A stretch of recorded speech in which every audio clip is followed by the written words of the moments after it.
Hello, my name's SteakAppraiser and welcome to my world. In today's episode, we are moving items to the new multi-item sorter, are redirecting the Kelp Farm, and last of all, moving the Kelp Smoker. Oh, let's go have a look at that then. So, as you can see, the warehouse is really coming along. What we've got here is our multi-item sorter. What does this do? Well, this allows you to sort multiple items into chests. For example, in this chest we have stone, cobblestone, slabs, walls, stairs, all of those things. For example, if we take out 3 stone, place 3 stone in the machine, turn it on, come. Hey, 3 stone items. That's not terribly exciting. Let's make one a bit more flashy. Let's take 5 spider eyes. In. Goes. Thinking about it.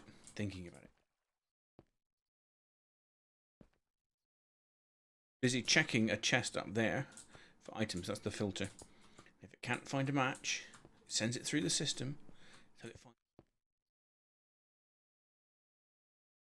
Oh, I think it's done. There they go. Back where they were previously. This is just overflow. And I've built this huge sorting machine and I don't quite have enough space. I need more. So I need to extend it that many. Need to build another 5 more of these, and hopefully we've got all the items that we need. Got a little map. We will start making this map bigger and better as we go along. But here we can see the island that we're currently on. Nice, doesn't it? This multi-item sorter was created by Rapscallion and his friends. There's a link, as always, down below in the description if you want to find out more information on this. It was also used by Cubfan in his Season 7 of Hermitcraft. So I suppose all that's left to do now is set all the filters and move items over. Time to connect that Kelp Farm to the warehouse. So in my very first episode, we covered up the Kelp Farm with this area.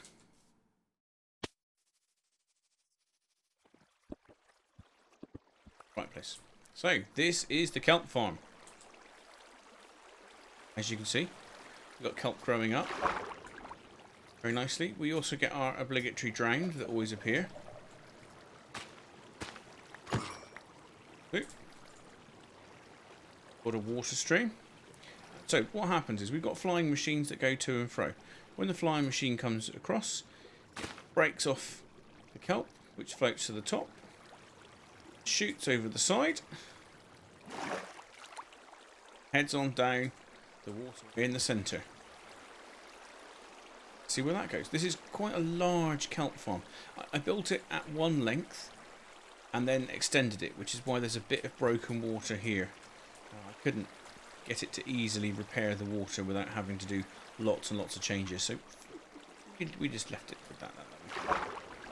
It goes all the way down the end over here. Oh, that's better. Take off my water. Over here, got one of the flying machines.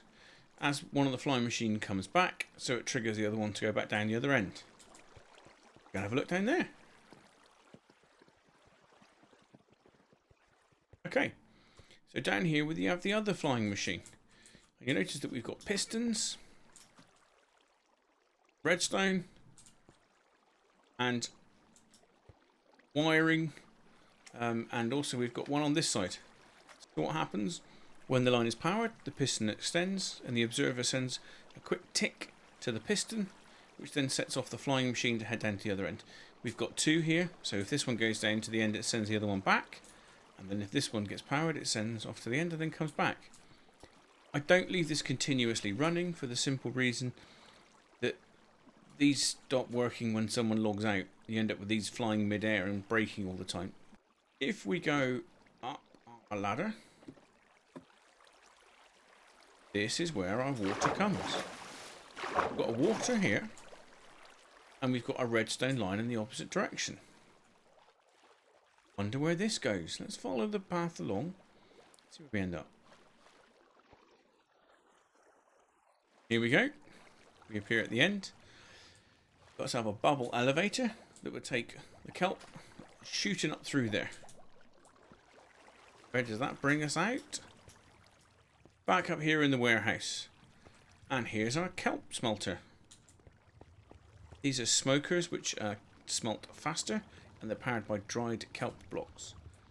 What happens? This switch powers that redstone line. That will set one of the flying machines off and running. The flying machine will start travelling along, breaking the kelp, and then the kelp will come over this side, up through this stream. You can see we've got chest and a honey block there. That means that they travel right on the very edge of that block, and because they're on the edge of the block, they can actually go in the top of those hoppers and fill them up. They basically travel all the way through till the hoppers are full. And we have got too many here, so we will never saturate this, and we've got spares in case we need to create lots. It's working very, very well. We don't actually need many. Occasionally we get bits and bobs that come in through here, like squid or ground that I've killed, and then see them stop working, so you'll get a random one not working, and that's because it's got a squid in there that it can't cook. And then we'd come back and take that out. So let's have a look what happens here.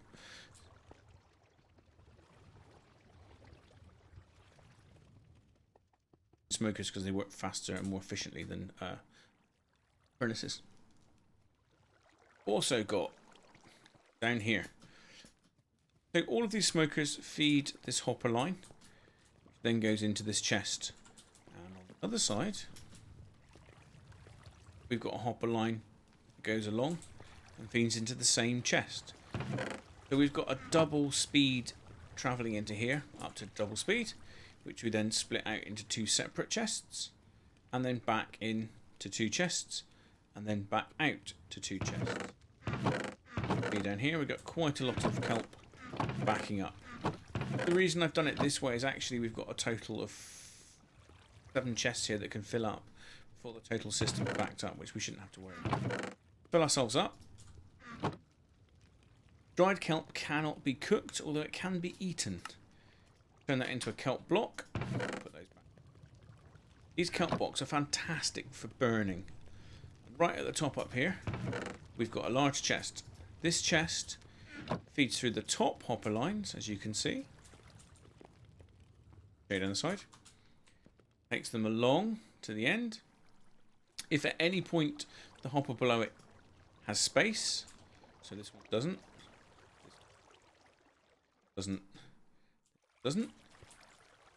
you'll find that it starts backing up at the top. So I've been running this a bit, and you can start to see that all of the kelp blocks are backing up the system here. So we've got a huge amount of smelting that we can do with this kelp. Hopper below takes from that hopper line and feeds it as a preference. So if it comes out into the hopper below it will take it. If it can't take it, it goes on to the next hopper, and so on and so forth. And that's basically it. As you can see, it's not quite half of it running. That's okay. This can just sit pottering along in the background. If I ran this continuously, ran it sort of on a day-night cycle, then it would easily fill this up. But I don't need that much. And the other place. Okay, Kelp Farm connected up. Smoker's done. What was next on the list? Ah, yes. Moving items and tidying up. Let's head back and have a look at what we've got going on down here. Here we've got our lovely interior decorated area. Wait. Door gone. Where's that door gone? Grian! Zombies. Now heading back downstairs.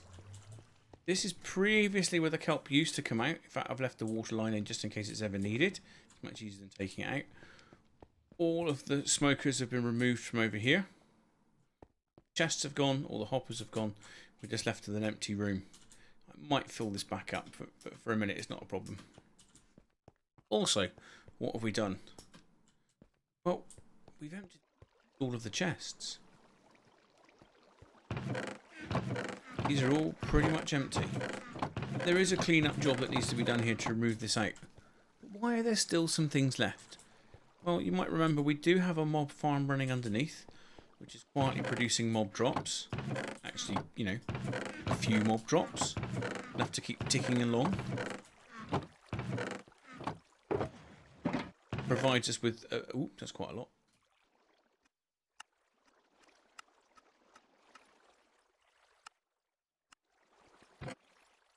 There we go. Much better. Much safer. So we have got the mob farm, which is quietly ticking over and bringing things out. We also have a cactus farm up and running, and again has nearly filled up. But we have turned off the melon and pumpkin farm. So we shouldn't expect this to fill up anymore. I just haven't moved it over yet. So there are still items coming in. What I'm going to do is just use this first section for mob drops and extend it down so it's significantly bigger, so that we can store an awful lot in here without having to worry about coming back and taking it all the time. And then we're just going to clear all the rest of it out. Last of all, our flower farm. The purpose of our flower farm is to get dyes. Ow. The purpose of our flower farm is to get dyes. At the moment, it doesn't really feed into anything, and it's not very clever. There's only a switch here to turn it off and on. We need to make it a bit better. We've got the waterways put in. All I need to do is send it back. Send it back out over here. I have created a waterway for it. The waterway only goes from down below. And this is where we're just putting in a very simple item sorter. This is actually Impulse's design. Everyone uses that for sorting. It's a very simple single item sorter, but this is what we'll be using for the flowers. It's not quite big enough for all the different flowers that we need and all the dyes, but we will be extending it and making it bigger. So, of the jobs that we plan to complete today, we've managed to move our items over to a multi-item sorter. Yay! We've managed to move the Kelp Smelter. Yay! That's pretty good. All that's left to do is sit down, relax, and watch one of my videos.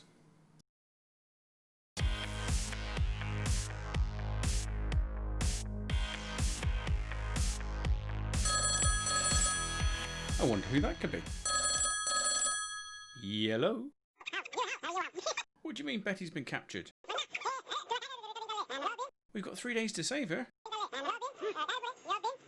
There's no time to waste. Let's start the search. Quick, we haven't got a moment to lose. Let's get our stuff and go after them. Let's see, we've got a spare elytra. We've got our firework rockets. We've got food.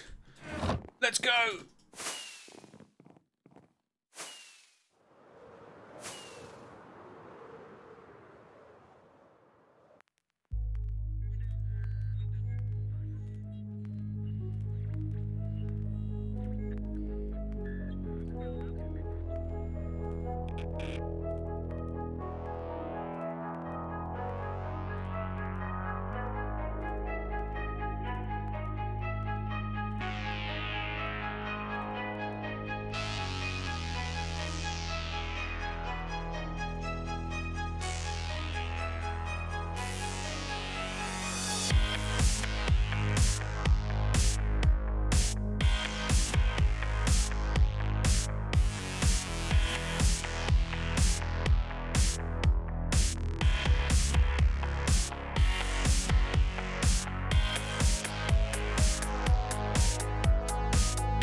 Hunted for days and days, using hundreds of rockets and many elytras to no avail. There was just too much ground to cover.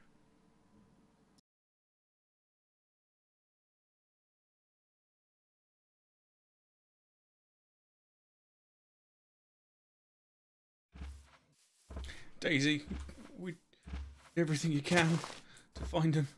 We couldn't find him. I'm so sorry. So sorry. Who knows what will happen now?